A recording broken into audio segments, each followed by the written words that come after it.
వాక్య భాగంలోకి వెళ్దాం. హెబ్రీయులకు రాసినటువంటి పత్రిక 7వ అధ్యాయము 26వ వచనం చదువుదాం. హెబ్రీయులకు రాసిన పత్రిక 7వ అధ్యాయము 26వ వచనం.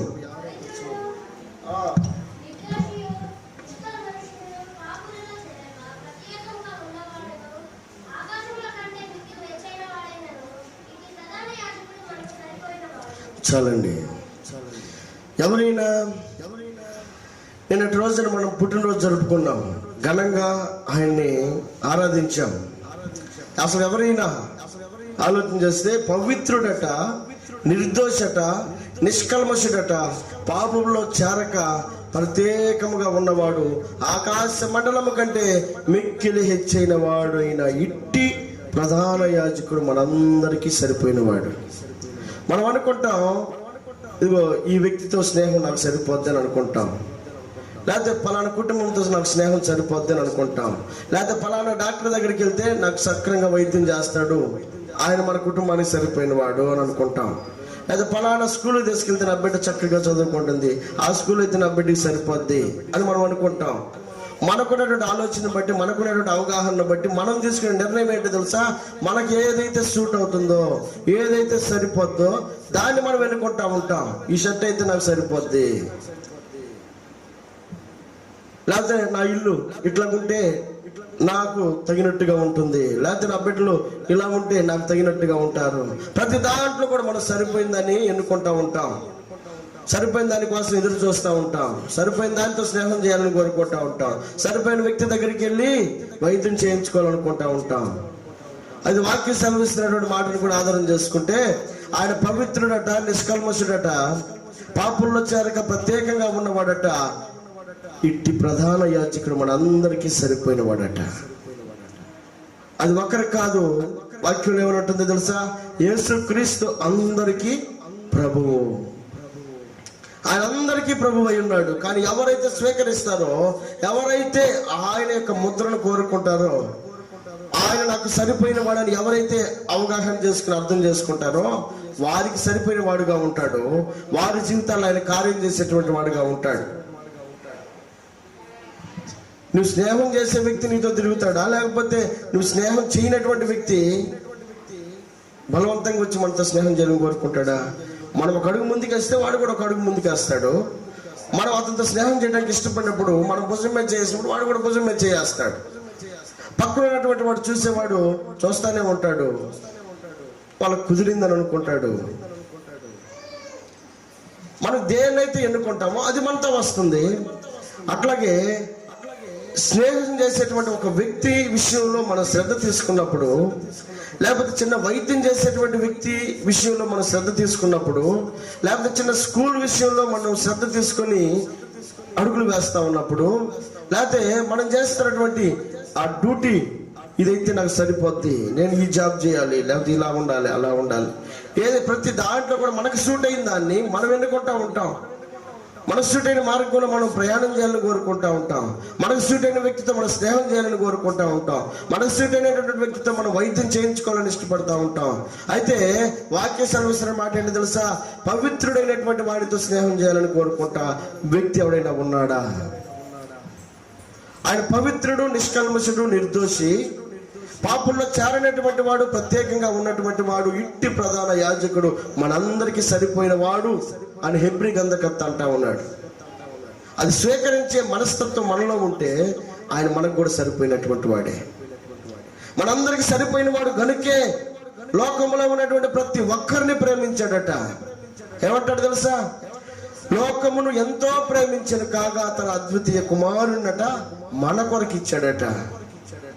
మనందరికి ఆయన సరిపోయిన వాడు. మన పాపాలని, శాపాలని, బాధల్ని, కష్టాలని అనుభవించడానికి ఆయన సరిపోయిన వాడు. అయ్యా నా బాధ ఇది, దాన్ని తీసేయనంటే ఆయన తీసేస్తున్నాడు అని అంటే ఆయన మనకు సరిపోయినాడు కాదా? అయ్యా నేను ఈ పొరపాటు చేశాను, నన్ను క్షమించు అని అంటే మనం క్షమిస్తున్నాడు అని అంటే ఆయన మనకు సరిపోయిన వాడా కాదా?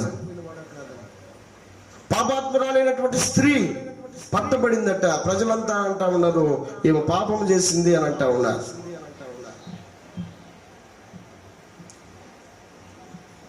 అయితే ఆయన దృష్టి దృష్టిలో ఆమె ఆయన దగ్గరికి వచ్చి ఆయన పాదాలని కడిగి, కన్నీటితో కడిగి ఎప్పుడైతే శుద్ధీకరించింది, ఆయన అంటున్నాడు, అమ్మా నీ పాపాలు క్షమించబడ్డాయి, ఇక నువ్వు వెళ్ళు. ఆ పాపాలు క్షమించే అధికారం ఆయనకు ఉంది కాబట్టి ఆమె వచ్చి అక్కడ ఏడ్చింది. అంటే మనుషులు అంటున్నారు, నువ్వు పాపివి కాబట్టి నువ్వు పాపిగానే ఉండు, నువ్వు ఇక మంచిదాన్ని కాలేవు, నువ్వు మంచివాడిగా ఉండలేవు, నీకు మాకు ఇక పొత్తు కుదరదు అని సమాజం అంటుంది. నీ పేరు ఏం పేరు? పాపాత్మురాలు, ఇక నువ్వు మనుషుల్లో పనికిరావు అని సమాజం ఏం చేస్తుంది తెలుసా? త్రోసేస్తా ఉంది. ఆయన దగ్గరికి ఎప్పుడైతే వచ్చి ఆయన పాదాలు పట్టుకుందో వెంటనే ఆయన ఏం చేశాడు తెలుసా? ఆ పాపాన్ని అంతటిని కూడా ఆయన మీద వేసుకొని ఆమెను పవిత్రురాలుగా చేసి నీ పాపాలు క్షమించబడ్డాయి అని అన్నాడు. ఆమెకు ఆయన సరిపోయిన వాడా కాదా?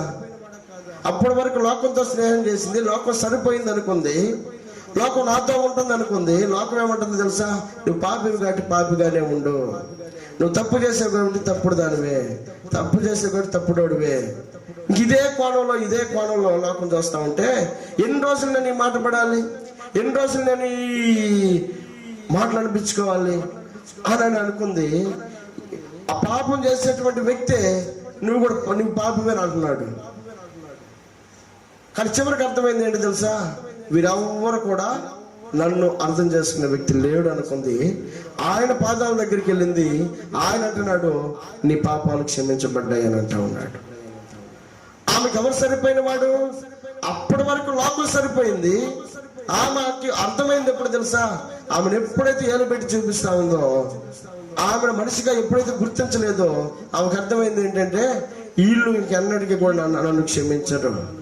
కానీ క్షమించేవాడు ఒక ఆయన ఉన్నాడు, ఆయన నాకు సరిపోయిన వాడు, ఆయన నన్ను పవిత్రునిగా మార్చగలిగినటువంటి వాడు ఆయన అని అంటా ఉన్నాడు.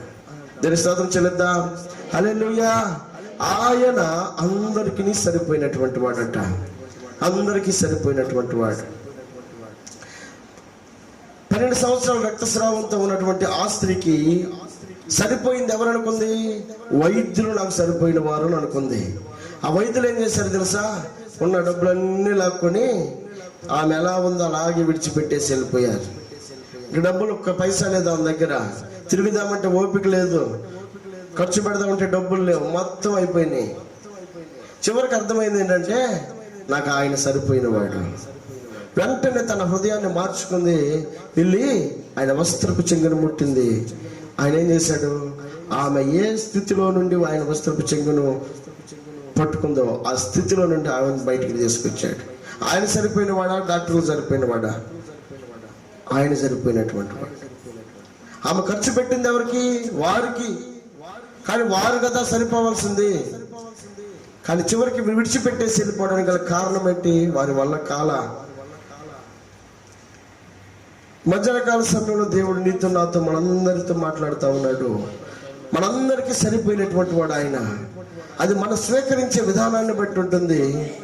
ఆయన కాదు ఈయన, ఈయన కాదు ఆయన అని మనం తీసుకునే నిర్ణయం ఏదైతే ఉంటుందో దాని మీద ఆధారపడి ఉంటుంది. ఒక వ్యక్తి ఉన్నాడు పరిశుద్ధ గ్రంథంలో, ఆయన పేరు యాకోబు.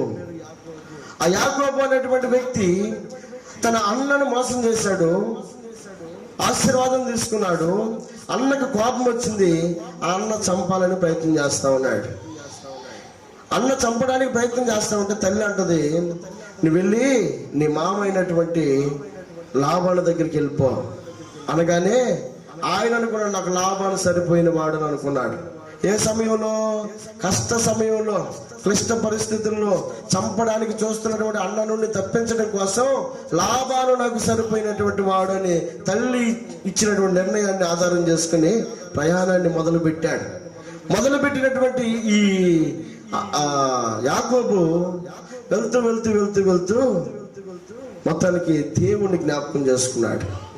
దారి మధ్యలో చీకటి ప్రాంతంలో ఆ చేలలో దేవుని జ్ఞాపకం చేసుకుని, అయ్యా నన్ను తిరిగి క్షేమంగా నన్ను మరలా చేరిస్తే ఇక్కడ నీకు నేను ఒక బలిపీఠం కడతాను అని అంటే అని అన్నాడు. ఆయన మర్చిపోయి వెళ్ళిపోయాడు.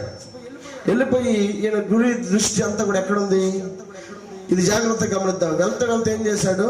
చిన్న ప్రార్థన చేసుకుని వెళ్ళాడు. ఆ ప్రార్థన విషయం అసలు ఆయనే మర్చిపోయాడు.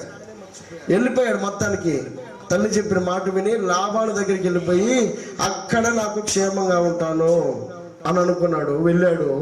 వెళ్ళగానే మొత్తానికి దగ్గరికి తీసుకున్నాడు మామ. ఆ తీసుకొని ఆ క్లిష్ట పరిస్థితుల్లో, అక్కడ ఉన్నటువంటి ఆ బాధల పరిస్థితుల్లో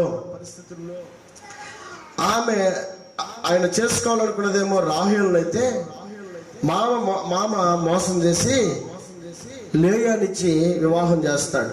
అదంతా మనందరికీ తెలిసిందే. అది వృత్తాంతంలో మనం దేవుని యొక్క గొప్పతనాన్ని మనం ఒకసారి ఆలోచించేద్దాం. అక్కడ లేయాని చేసుకున్న తర్వాత కొద్ది రోజులు ఉన్న తర్వాత 7 సంవత్సరాలు కొలువు చేశాడు. ఆ తర్వాత మరలా 7 సంవత్సరాలు, ఆ తర్వాత మరలా 7 సంవత్సరాలు, 6 సంవత్సరాలు, మొత్తం 20 సంవత్సరాలు కొలువు చేసిన తర్వాత కొద్ది రోజులు అయిన తర్వాత ఆమెను కూడా చేసుకున్న తర్వాత, ఎవరిని రాహేలుని కూడా చేసుకున్న తర్వాత వారి మొత్తానికి 12 మంది పిల్లలు పుడతారు. ఇద్దరికి కూడా. ఆ 12 మంది పిల్లల్ని పుట్టే సమయంలో అన్న కాదు మామ నన్ను తోడుగా ఉంటాడు కదా, నాకున్నటువంటి ఈ బిడ్డలందరినీ పెంచడానికి, అలాగే నా కుటుంబానికి నా మామ ఉన్నాడు, ఆయన చూసుకుంటాడు అని ఆ మామ దగ్గర గొర్రెలు గాయడం మొదలుపెట్టి ఉన్నటువంటి ఆ సందర్భంలో ఎవరైతే తోడుగా ఉంటారో అనుకున్నటువంటి ఆ లాబాను ఈయన సంవత్సరాలు పెరిగే కొద్ది ఎక్కడైనా జీతం పెంచుతారు. ఆయన ఏం చేశాడు తెలుసా? ఒక సంవత్సరం పెరిగే కొద్ది జీతం కట్ చేస్తా ఉన్నాడు. ఒక సంవత్సరం పెరిగే కొద్ది జీతం కట్ చేస్తా ఉన్నాడు. తగ్గించిస్తే లాబాను తన భార్యతో ఒక మాట అంటాడు. చదువుదాం. యాకోబు అదే ఆదికాండ గ్రంథం 31వ అధ్యాయము 5వ వచనము. నీ తండ్రి కటాక్షము నిన్న మొన్న నా మీద ఉండినట్లు ఇప్పుడు నా మీద లేదు, నాకు కనపడుతూ ఉంది. అయితే నా తండ్రి యొక్క దేవుడు నాకు తోడై ఉన్నాడు. మీ తండ్రికి నా యావత్ శక్తితో కొలువు చేస్తుందని నీకు తెలిసే ఉన్నది. నీ తండ్రి నన్ను మోసపుచ్చి 10 మార్లు నా జీతం మార్చెను. అయినను దేవుడు అతనిని నాకు హాని చేయనివ్వలేదు. అతడు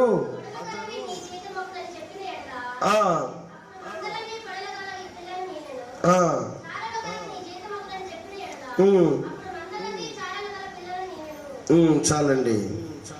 7వ వచనం ఏమంటాడు? మీ తండ్రి నన్ను మోసముచ్చి 10 మార్లు నా జీతం మార్చెను, అయినను దేవుడు అతను నాకు హాని చేయనీయలేదు. చాలండి. ఎవరు జ్ఞాపకం వస్తా ఉన్నాడు యాకోబుకి? ఎవరు తోడుగా ఉండాలని కోరుకొని వెళ్ళాడు? నా మామ తోడుగా ఉంటాడని కోరుకొని వెళ్తే ఆ మామ ఏం చేశాడు తెలుసా? ఇవ్వాల్సిందే ఇవ్వకుండా కట్ చేసుకుంటా చివరికి వచ్చేసరికి ఏమి లేకుండా బిడ్డలు ఎట్ట సాకాలో కూడా అర్థం కానటువంటి పరిస్థితిలో ఉన్నటువంటి ఆ సందర్భంలో దేవుడిని జ్ఞాపకం చేసుకుంటా ఉన్నాడు. ఏమంటున్నాడు? అయినను దేవుడు అతని నాకు హాని చేయనీయలేదు. ఎవరు కాపాడారట ఆయన్ని? దేవుడే కాపాడాడు అనుకుంటా ఉన్నాడు. ఎవరి కాపుదల కోరుకొని వెళ్ళాడు? మామ కాపుదల కోరుకొని వెళ్తే మామ చేసినటువంటి పరిస్థితిని బట్టి అప్పటికి మామంట చాలా సార్లు ప్రయత్నం చేశాడట యాకోబుని చంపడానికి.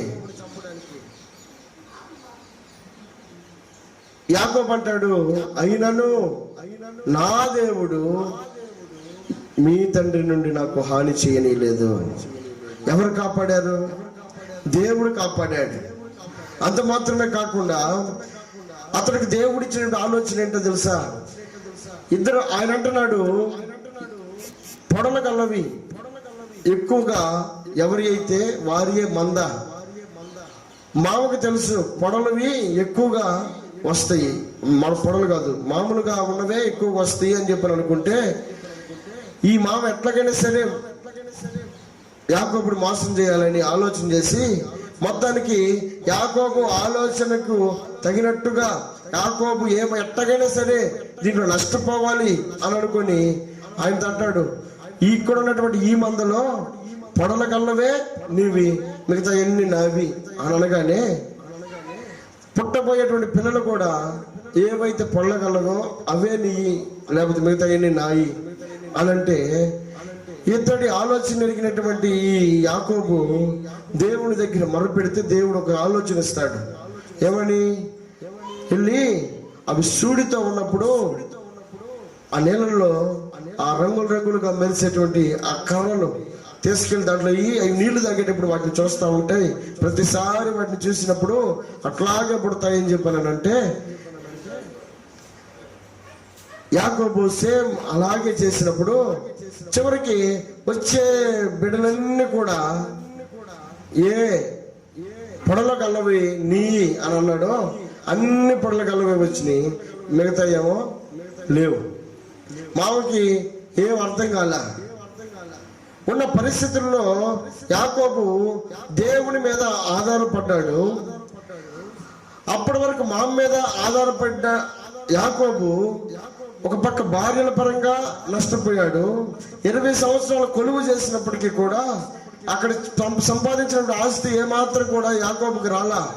యాకోబుకి ఏమాత్రం కూడా ఆస్తి రాకపోవడం మాత్రమే కాకుండా యాకోబును కూడా చంపడానికి ప్రయత్నం చేసినటువంటి మామని నుండి రక్షించడానికి దేవుడు తోడుగా ఉండటం మాత్రమే కాకుండా ఏ ఆస్తిని అయితే మామ మోసం చేసి తీసుకుని ఇక అతన్ని ఒట్టి చేతులు పంపాలని ప్రయత్నం చేశాడో, చివరి ప్లాన్ గా దేవుడి మీద ఆధారపడినప్పుడు ఆ పొడల గల్లవే నీవి అని అన్నాడు. అన్ని కూడా పొడల గల్లాటువంటి పొలల్ని దేవుడు అనుగ్రహించి యాకోబును గొప్ప మందగా ఆశీర్వదిస్తాడు. అయితే ఇక్కడ మనం ఆలోచన చేసినప్పుడు 40-42 వచనం కూడా చదువుదాం. పగటు ఎండకును రాత్రి మంచుకును నేను క్షీణించిపోతుంది, నిద్ర నా కన్నులకు దూరమాయను.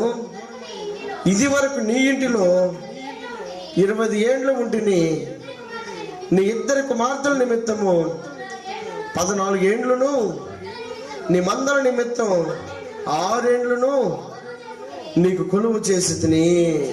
అయినను నా తండ్రి దేవుడు, అబ్రహాము దేవుడు, ఇస్సాకు భయపడిన దేవుడు నాకు తోడై ఉండెనని ఎడల నిశ్చయముగా నీవు నన్ను ఒట్టి చేతులతోనే పంపివేసి ఉండవు. దేవుడు నా ప్రయాసమును నా చేతుల కష్టమును చూచి పోయిన రాత్రి నిన్ను గద్దించిన లాభాలతో చెప్పాను. ఎవరు తోడుగా ఉన్నారు? లాభాలు చేసినటువంటి ప్రతి ప్రయత్నం కూడాట దేవుడు నిరర్థకం చేసేసాడట, దేవుడు అణిచివేసేసాడట. లాభాన్ని ఎలాగైనా సరే యాకోబుకి నష్టపరచాలని కోరుకుంటా ఉన్నాడు. ఎంత నష్టపరచాలని కోరుకుంటున్నాడు యాకోబట అంతగా రెట్టింపు ఆశీర్వాదంతో నింపబడుతున్నాడట. దేవుని స్తోత్రం చెల్లిద్దాం. హల్లెలూయా. అక్కడ చెప్పబడినటువంటి మాటలన్నిటిలో కూడా యాకోబు అతనికి నష్టమే కలుగజేశాడు. 10 సార్లు జీతం మార్చాడు. అయితే ఒక కుమార్తెని ఇస్తానని చెప్పాను, ఇంకో కుమార్తెని ఇచ్చాడు. మళ్ళీ ఇంకో కుమార్తెని ఇస్తానని 7 సంవత్సరాలు 14 సంవత్సరాలు గొర్రెల కోసం 6 సంవత్సరాలు మొత్తం 20 సంవత్సరాలు కొలువు చేయించుకున్న తర్వాత కూడా ఇంకా నష్టపరచాలని చూస్తా ఉంటే యాకోబు అంటున్న మాట ఏంటి తెలుసా? అయినను నువ్వెంత నష్టం కలుగు చేస్తున్నా కూడా, ఇంత కష్టం కలుగు చేస్తున్నా కూడా, ఇంత ఇబ్బంది కలుగు చేస్తున్నా కూడా ఆయన అంటున్న మాట ఏంటంటే నా తండ్రి దేవుడు. అంటే ఎవరు నా తండ్రి దేవుడు అని అంటే అబ్రహాము దేవుడు, అలాగే ఇస్సాకు భయపడిన దేవుడు నాకు తోడై ఉండని ఎడల నిశ్చయముగా నీవు నన్ను ఒట్టి చేతులతో పంపేసేవాడు. ఒకవేళ నిన్నే నమ్ముకొని ఉంటే, నీ మీద ఆధారపడుకున్నట్టయితే, నీవే సరిపోయిన వాడు నేను కనుక ఎన్నుకొని ఉన్నట్టయితే, మనుషులు నమ్ముకున్నట్టు కంటే యెహోవాను ఆశ్రయించడం మేలని వాక్యం ఉంది కదా. ఒకవేళ నిన్నే నమ్ముకొని ఉంటే, నీ మీద ఆధారపడి ఉంటే ఇన్ని మోసపోవడం మాత్రమే కాకుండా ఇంకా కూడా మోసపోయేవాడిని. కానీ నేను ఎవరి మీద అయితే ఆధారపడ్డానో, ఎవరి దేవుడు అట ఆయన? నా తండ్రి దేవుడు అని అంటా ఉన్నాడు. అబ్రహాముని ఒట్టి చేతులతో తీసుకొచ్చిన ఆయన గొప్ప మందగా ఆశీర్వదించినటువంటి ఆ దేవుడు తోడు. అంత మాత్రం కాదు, ఇస్సాకు భయపడిన దేవుడట. ఇస్సాకు దేవునికి భయపడినటువంటి వాడట. ఇస్సాకు ఆశీర్వదించబడినటువంటి వాడు. అలాగే ఇక్కడ అంటే మాట ఏంటో తెలుసా? నా తండ్రి దేవుడు, అలాగే ఇస్సాకు భయపడినటువంటి దేవుడు ఎవరైతే ఉన్నాడో ఆయన మీద నేను ఆధారపడ్డాను. ఆయన అంటున్న మాట ఏంటంటే, నేను భయపడినటువంటి ఆయన నాకు తోడై ఉండని ఎడల నిశ్చయముగా నీవు నన్ను ఒట్టి చేతులతో పంపేవాడివి. 10 సంవత్సరాలు 20 సంవత్సరాలు చేసినా కూడా చివరికి అర్థమైంది ఏంటి? ఒట్టి చేతులతో పోవటం తప్ప నా దగ్గర ఇంకేమీ మిగిలేది కాదు. కాబట్టి నేను ఆధారపడింది ఎవరి మీద? వచ్చేటప్పుడు నీ మీద ఆధారపడ్డా, కానీ మధ్యకి వచ్చేసరికి అర్థమైపోయింది నువ్వు ఏమాత్రం కూడా నాకు సహాయం చేయలేవు, నన్ను ఆదరించలేవు, నన్ను ధైర్యపరచలేవు అని అనుకున్నాడు. ఈ యాకోబు విని వెంటనే ఏ దేవునికైతే వస్తా ప్రార్థన చేసుకుని బయలుదేరాడో ఆ దేవుని యొక్క తోడట, ఆయనకు తోడై ఉండకపోతే నీవు నన్ను నోటి చేతులతో పంపించేవాడివి. కానీ ఇప్పుడు గొప్ప మందగా ఉన్నాను అంటే కారణం ఎవరు? నీవు కాదు, నాకు తోడై ఉన్నటువంటి దేవుడే. మనిషి నమ్మాడు, ఆ మనిషి ఏం చేశాడు తెలుసా? చివరికి మోసం చేశాడు. వాళ్ళ అమ్మ చెప్పింది, మేనమామ దగ్గరికి వెళ్ళు, నీకు క్షేమం ఉంటుంది, ఆశీర్వాదం ఉంటుందని చెప్తే నమ్మొచ్చాడు. వస్తే మామ చేతిలో మోసపోవడం మాత్రం కాకుండా తనకు 10 సార్లు జీతం మార్చాడట. జీతం 10 సార్లు మారిస్తే పెరగాల తగ్గాల? పెరగాలి. మార్చాడు అంటే 2వ సంవత్సరం వెళ్ళినప్పుడు మార్చాడు అంటే సహజంగా ఏం జరగాలి? పెరగాలి. కానీ ఇక్కడ యాకోబుకు జరుగుతున్న పరిస్థితి ఏంటో తెలుసా? మొదట ఎంత ఇచ్చాడు? స్టార్టింగ్ లో జీతం ఎంత ఇస్తారు? సహజంగా స్టార్టింగ్ లో ఎంత ఇస్తారు? ఉద్యోగాన్ని బట్టి ఉదాహరణకు 10,000 అనుకోండి. ఆ 10,000ని మరుసటి సంవత్సరం ఏం చేస్తారు? 12,000 చేస్తారు, లేదా 11,000 అనుకోండి. ఆ తర్వాత అతడు 20 సంవత్సరాలు కొలువు చేశాడట. 20 సంవత్సరాలు తన మామ దగ్గర పని చేశాడు. పని చేసినప్పుడు యాకోబుకి 20 సంవత్సరాలు, ఒకవేళ సంవత్సరానికి కొంచెం పెంచినా కూడా పెరగాల తగ్గాల? కానీ ఎందుకు బాధపడుతున్నాడు యాకోబు? ఎందుకు తన భార్యతోటి బాధపడతా ఉన్నాడు, చెప్పుకుంటా ఉన్నాడు? నీ తండ్రి ఇలా నన్ను మోసం చేశాడని చెప్పి ఎందుకు అన్నాడు? అతను పెంచకపోగా ఎంతైతే స్టార్టింగ్ లో ఇచ్చాడో అంతకంటే తగ్గించుకుంటా ఈ 20 సంవత్సరాలు కూడా ఇబ్బంది పెడితే ఆయన అంటున్న మాట ఏంటి తెలుసా? ఆ మాట చదువుదాం.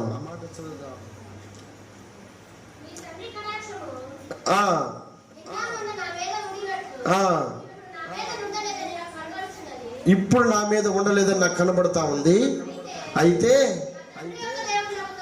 నా తండ్రి యొక్క దేవుడు నాకు తోడై ఉన్నాడు. మీ తండ్రికి నా యావత్ శక్తితో కొలువు చేసి తిని నీకు తెలిసేది చాలు. 41వ వచనం చదువుదాం.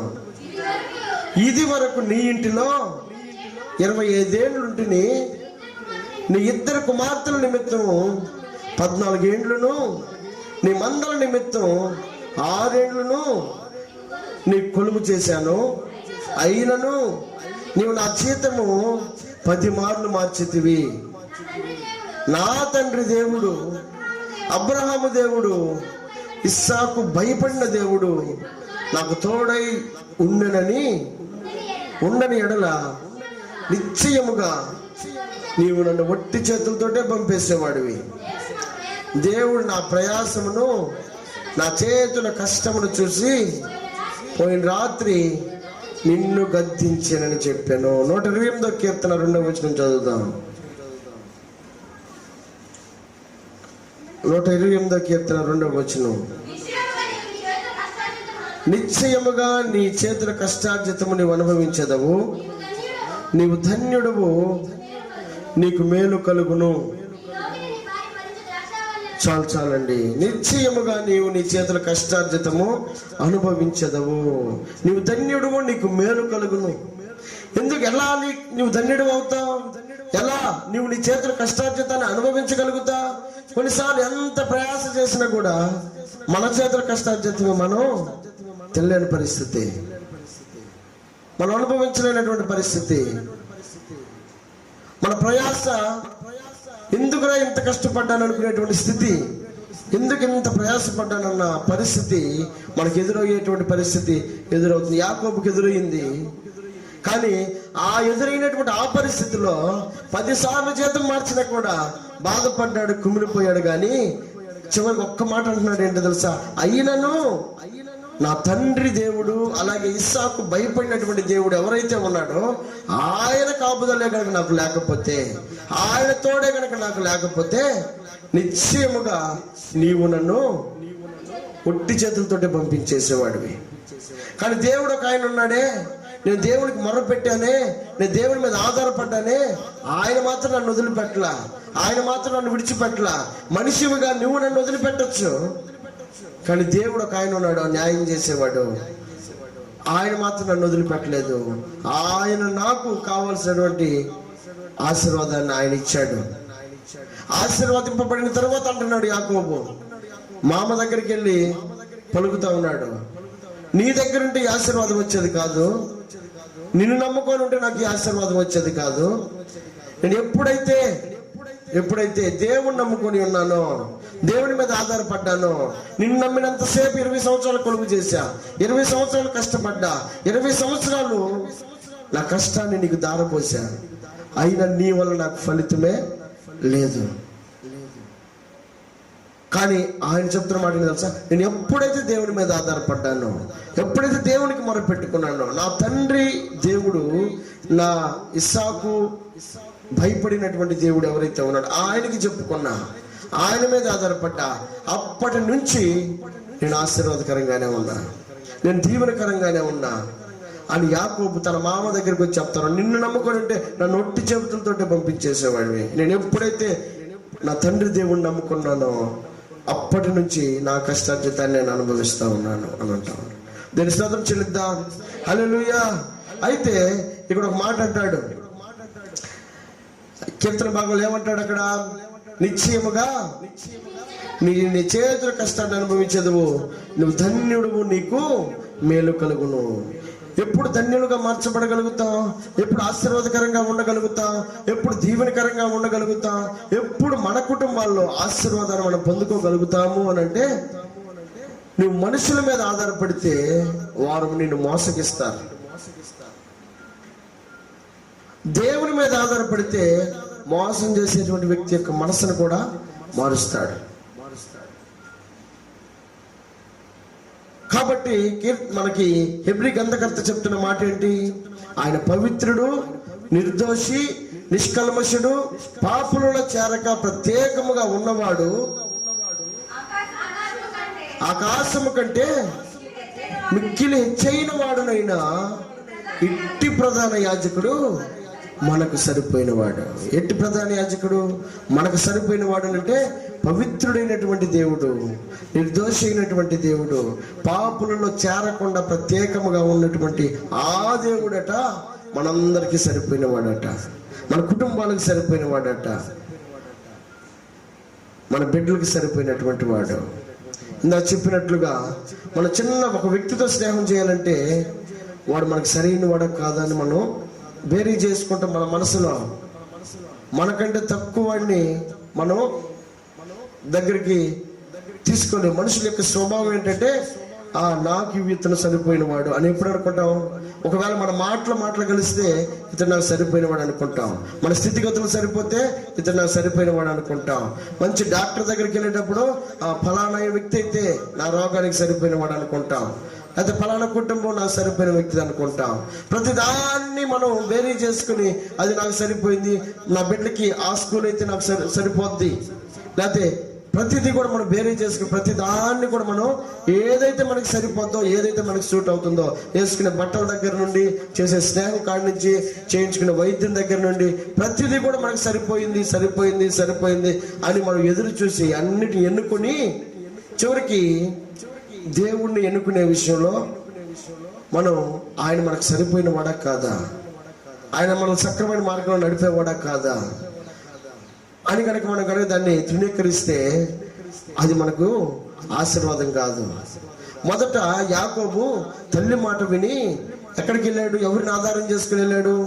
తన మామైనటువంటి లాబాను ఆధారం చేసుకుని వెళ్తే, లాబాను వీడు నా మేనలుడు కదా, వీడు ఎట్టయినా సరే నేను తోడుగా ఉండాలి, ధైర్యపరచాలి అని ఏమన్నా శ్రద్ధ తీసుకున్నాడా? లేదు. ఒక శ్రద్ధ తీసుకునే వాడే కనుక అయితే 10 సార్లు జీతం పెంచాలే కానీ ఎందుకు తగ్గిస్తాడు? అందుకే వాక్యం అంటుంది, మనుషులు నమ్ముకున్న కంటే యెహోవాను ఆశ్రయించమని అంటా ఉంది.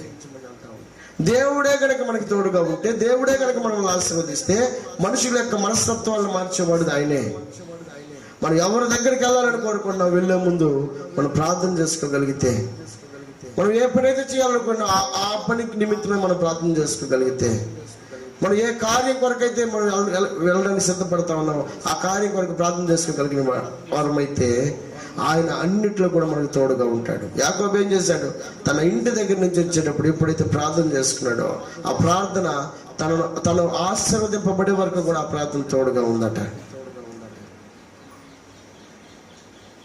మనం ఏ కార్యాన్ని తలపెడుతున్నామో మనం చేసేది చెడ్డ పని కాదు, నలుగురు తిట్టమని కాదు వాక్యం చెప్పేది. ఏమని చెప్తుంది? ప్రార్థన చేసుకుని బయలుదేరమాట. అది మంచి మాట కాదా?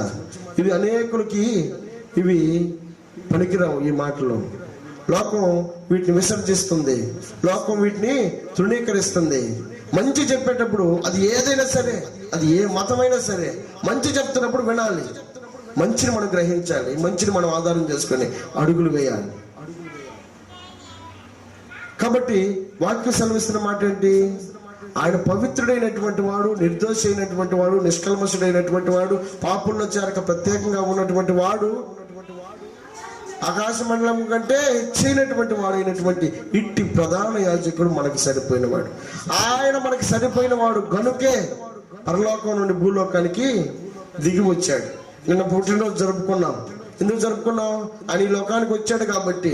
ఈ లోకంలో ఏం తిందామని వచ్చాడు?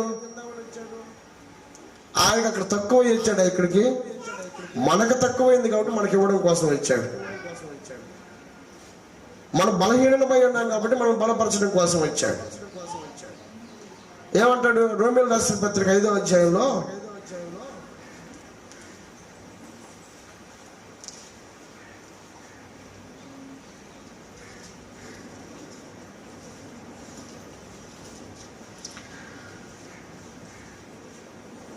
ఆరవ వచనం,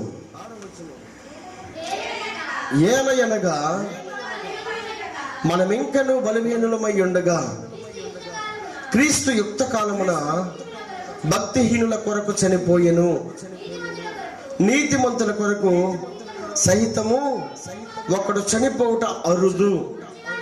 మంచివాని కొరకు ఎవడైనా ఒకవేళ చనిపోవ తెగించవచ్చును. అయితే దేవుడు మన ఎడల తన ప్రేమను వెల్లడి పరుచుచున్నాడు. ఎట్లనగా మనమింకను పాపులమై ఉండగా క్రీస్తు మన కొరకు చనిపోయెను. కాబట్టి ఆయన రక్తము వలన ఇప్పుడు నీతిమంతులుగా తీర్చబడి మరింత నిశ్చయముగా ఆయన ద్వారా ఉగ్రత నుండి రక్షింపబడుదము. ఏలయనగా శత్రువులమై ఉండగా ఆయన కుమారుని మరణము ద్వారా మనము దేవునితో సమాధానపరచబడిన ఎడల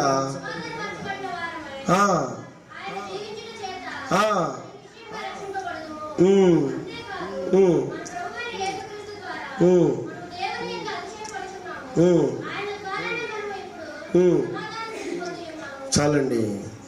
నిన్న పుట్టిన ఆయన దేనికోసం వచ్చాడు తెలుసా? మనకు సమాధాన స్థితిని కలుగు చేయడం కోసం వచ్చాడు. సమాధాన స్థితిని కలుగు చేయడం కోసం వచ్చాడు. వాస్తవంగా తప్పు చేసింది ఎవరు? మనం తప్పు చేశాం. మనల్ని విడిపించాలంటే ఇప్పుడు ఒక వ్యక్తి దొంగతనం చేశాడు. దొంగతనం చేసినటువంటి వ్యక్తిని తీసుకుని జైల్లో వేశారు. జైల్లో వేసిన తర్వాత అక్కడ నుండి అతడు బయటికి రావాలి. ఎట్లాగైనా సరే ఎలా రావాలి? బయటికి రావాలి. రావాలంటే ఏం చేయాలా? ఒక వ్యక్తి షూరిటీ ఉండాలా, బెయిల్ ఇవ్వాలా. నేనున్నా, అతనికి పూచీకత్తుగా నేనున్నా, అతను ఏదైనా చేస్తే నేను అనే బెయిల్ ఎవరైతే ఇస్తారో అప్పుడు అతడు జైలు నుండి బయటకు వస్తాడు. అప్పుడు ఎలా ఉంటాడు? హ్యాపీగా ఉంటాడు, ఫ్రీగా ఉంటాడు. ఇతను ఏది చేసినా కూడా శిక్ష ఎవరి మీదకి వెళ్తుంది? ఎవరైతే బెయిల్ ఇచ్చాడో ఆ వ్యక్తి మీదకి వస్తుంది. దేని స్తోత్రం చెల్లిద్దాం. హల్లెలూయా. ఆయన మనకు సమాధాన స్థితిని ఇవ్వాలి అని అంటే ఒక ఆయన ఇరుక్కోవాలి. అక్కడ నేనున్నాననే మాట అక్కడ ఇరుక్కోవాలా. మనల్ని విడిపించాలంటే ఒక వ్యక్తి ఇరుక్కోవాలా. అక్కడ నుండి నిన్ను విడిపించడం కోసం, అక్కడ నుండి నిన్ను తప్పించడం కోసం, నువ్వు చేసిన తప్పులకి ఆయన శిక్ష అనుభవించడం కోసం పరలోకం నుండి ఈ లోకానికి వచ్చినటువంటి ఆయన 33.5 సంవత్సరాలు ఈ లోకంలో ఉండి చివరి క్షణంలో ఆయన సిలువకి ఎక్కడానికి గల కారణం ఏంటి, చనిపోవడానికి గల కారణం ఏంటి అని ఆలోచన చేసినప్పుడు మనం ఇంకనూ శత్రువులమై ఉండగానే, మనం ఇంకనూ పాపులమై ఉండగానే, మనం ఇంకనూ బలహీనులమై ఉండగానే, మన బలహీనతను మనం తీసుకోలేకపోయాం. మనం ఇంకా మనలో ఉన్నటువంటి అక్రూరత్వాన్ని మనం తీసుకోలేకపోయాము. కానీ మనల్ని విడిపించడం కోసమట పరలోకం నుండి పరిశుద్ధుడైనటువంటి వాడు ఈ లోకంలోకి వచ్చాడు. వచ్చినటువంటి ఆయన చరిత్ర చెప్తుంది 33.5 సంవత్సరాలు ఈ లోకంలో ఉన్నాడు. ఈ 33.5 సంవత్సరాల లోకంలో ఉండి ఆయన ఆ యుక్త కాలంలో సరైనటువంటి సమయంలో యవ్వన ప్రాయంలో ఆయన నీ కోసం, నా కోసం, మనందరి కోసం అట మరణించాడట. ఆయన చేసిన పని, ఆ పని కోసం ఆయన వచ్చాడు. మనల్ని విడిపించడం కోసం ఆయన మానవుల మీద ఆయన తిప్పుకోవాల్సినటువంటి పరిస్థితి. గలతీయులకు రాసిన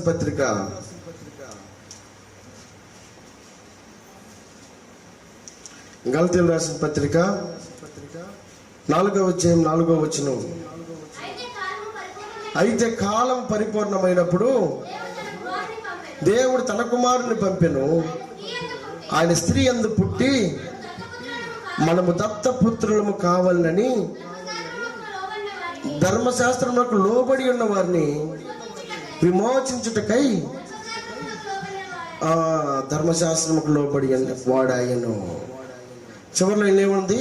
ధర్మశాస్త్రముకు లోబడి ఉన్న వారిని విమోచించుటకై.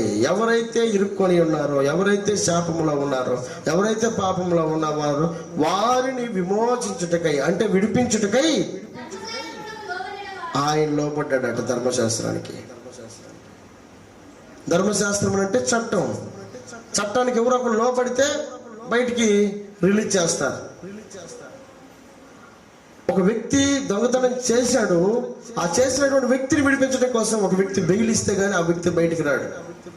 అట్లాగే నిన్ను, నన్ను, మనందరం కూడా ఆయన దగ్గరకు చేరాలంటే మనలో ఉన్నటువంటి కక్ష, క్రూరత్వం, మనస్తత్వాలు, దేవునికి దూరంగా ఉన్నటువంటి పరిస్థితిని గమనించినటువంటి ఆయన వీళ్ళందరూ కూడా డైరెక్ట్ గా నరకానికి వెళ్ళిపోతారు. వీరు చేసే క్రియలను బట్టి, వీరు చేసే చెడ్డ పనులను బట్టి డైరెక్ట్ గా ఎక్కడికి వెళ్ళిపోతారు?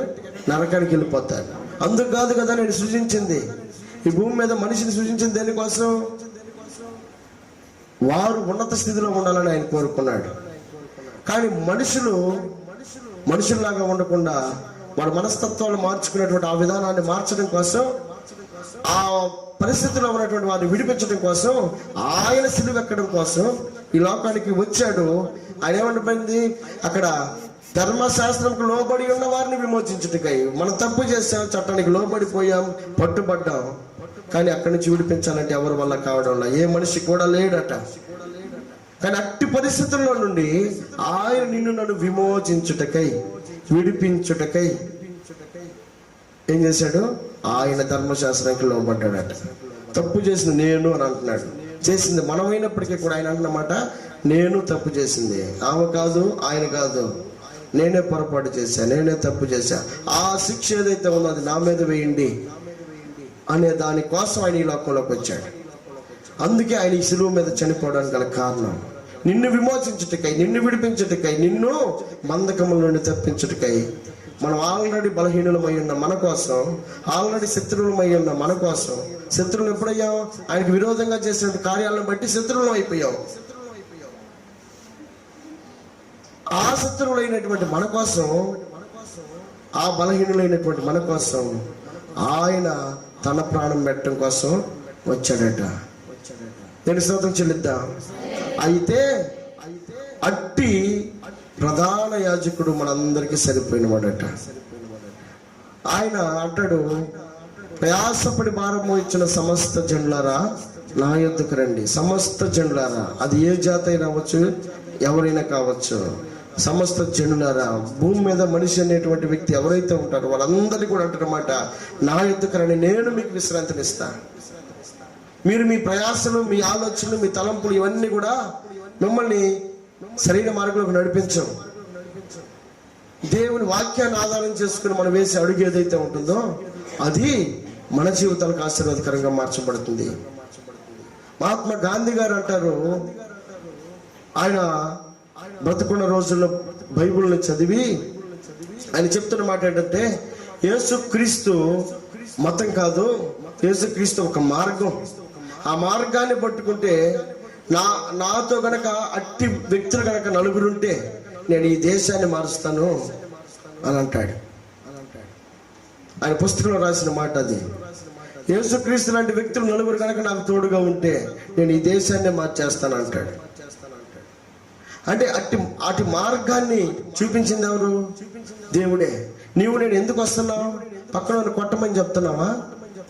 కొట్టినా కూడా క్షమించమ్మా, తెలుసు తెలియక చేసి ఉండింది. ఇక్కడ చెప్పే మాటలు అవి. పరిశుద్ధ గ్రంథం మనకు నేర్పేది ఏంటంటే సహనాన్ని నేర్పుతుంది, ఎదుటి వారిని ప్రేమించమని నేర్పుతుంది, ఎదుటి వారిని గౌరవించమని చెప్తుంది, ఎదుటి వారిని హక్కుని చేర్చుకోమని చెప్తా ఉంది.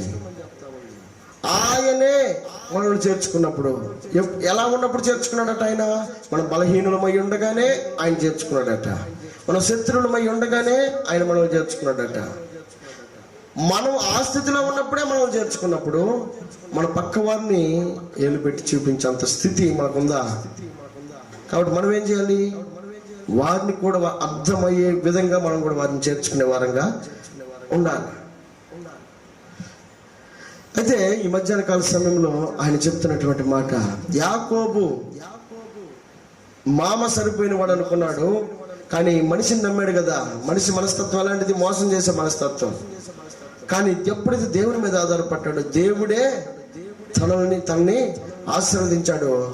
ఏ మోసం చేస్తున్నటువంటి యాకోబు చివరికి లాబాను అంటాడు, అప్పటి వరకు మోసం చేసినటువంటి లాబాను చివరికి అంటాడు, యాకోబు స్థితిని గమనించి, అయ్యా నీ దేవుడే గొప్పవాడు అని అంటాడు. మోసగాడే లాబాను చివరికి తెలుసుకుంది ఏంటో తెలుసా? నీ దేవుడే గొప్పవాడయ్యా. ఎవరిని బట్టి? యాకోబుని బట్టి. దాన్ని స్తోత్రం చెల్లిద్దాం. హల్లెలూయా. కనుక పవిత్రుడైనటువంటి వాడు, నిర్దోషి అయినటువంటి వాడు, నిష్కల్మషుడైనటువంటి వాడు, పాపుల్లో చేరక ప్రత్యేకంగా ఉన్నటువంటి వాడు, ఇట్టి ప్రధాన యాజకుడు మనందరికీ సరిపోయిన వాడు. కాబట్టి ఆ సరిపోయినటువంటి వ్యక్తితోటి ప్రతి నిత్యము కూడా మనం చేస్తున్న ప్రతి పనిలో మనం మొట్టమొదటిగా ఆయనకి 2 మాటలు చెప్పుకొని మనం కనుక ప్రయాణాన్ని కొనసాగిస్తే మన జీవితాలు ఆశీర్వాదకరంగా ఉంటాయి. ఈ మాటలు దేవుడు దీవించి ఆశీర్వదించును గాక.